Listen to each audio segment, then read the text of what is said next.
Irretrievable breakdown of a marriage relationship. We've all had the term, we've probably seen it on TV, read about it on the internet, but what does it mean for you if you're thinking about a divorce in South Africa? What does the legal term mean and how does it apply to you?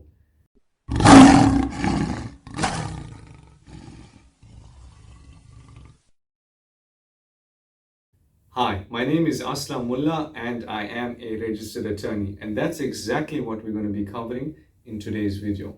So let's look at the principle of irretrievable breakdown of a marriage relationship.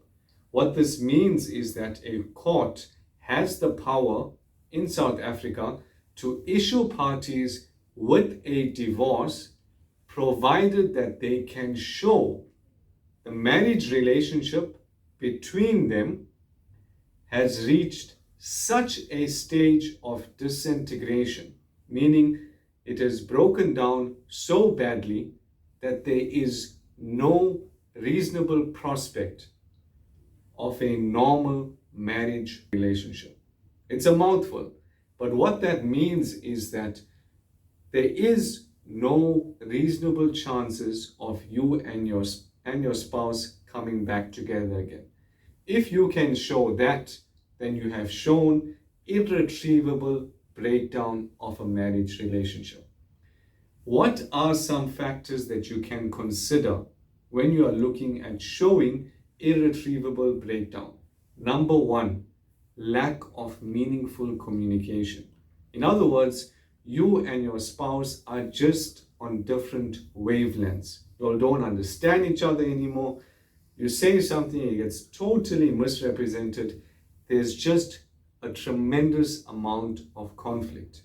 Number two, you've tried to reconcile. Maybe you've spoken to family members. Maybe you've got counseling. Maybe you have made attempts to talk to your partner, but it's failed. That's something you can show the court to say your marriage has irretrievably broken down. Another example would be where there's domestic violence. In other words, where your partner abuses you mentally, physically, sexually. If they've done that, that's irretrievable breakdown. How do you trust them after that? The next one is where the partner or your spouse has left the home and have not returned. Maybe they're gallivanting with someone else. Who knows? But it's irretrievable breakdown.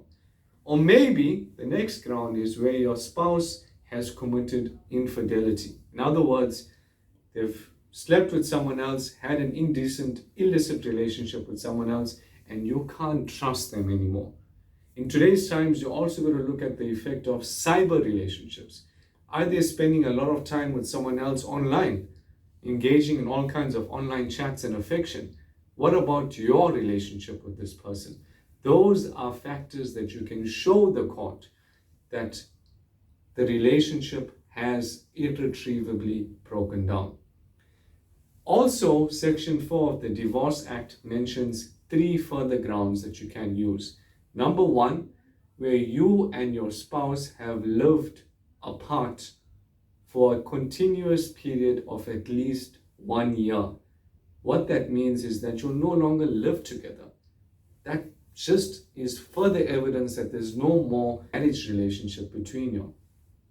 The second, in terms of the Divorce Act, is where the spouse has committed adultery and you just can't live with that anymore. If that's the case, you have shown irretrievable breakdown.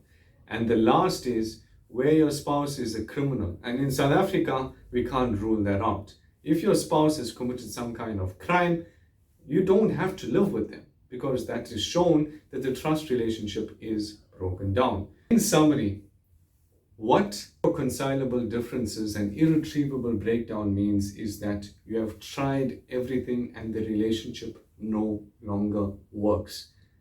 You are entitled to move on with your life. In fact, it is your right to your own bodily integrity and mental well-being. But before you move on, you must convince the court that you have shown that there's no more prospect of a normal marriage relationship. If you need help in your situation, whether you've got children, assets, you don't know whether to go ahead with the divorce or not, you want to look at the pros and cons, you're more than welcome to click the link below and book an appointment with our office. I wish you all the best, and I'll speak to you soon.